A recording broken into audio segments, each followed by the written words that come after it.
నువ్వు సురక్షితంగా ఉండాలంటే ఎప్పుడూ గుర్తుంచుకోవాల్సిన 5 ముఖ్యమైన విషయాలున్నాయి. ఏంటమ్మా అవి?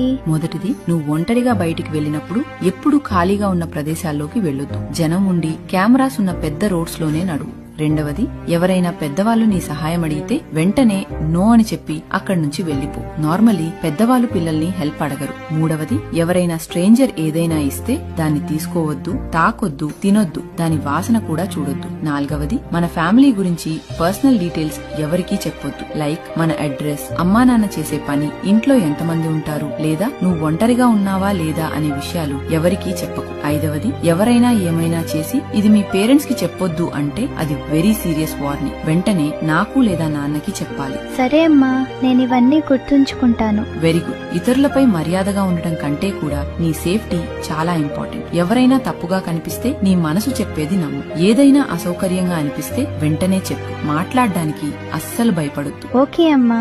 ఈ ప్రపంచం చాలా అందమైనదే, కాని ప్రతిసారి సురక్షితంగా ఉండదు. ఒక చిన్న తప్పు మీ జీవితాన్నే మార్చేయచ్చు, కానీ ఒక మంచి అలవాటు మిమ్మల్ని జీవితాంతం కాపాడుతుంది.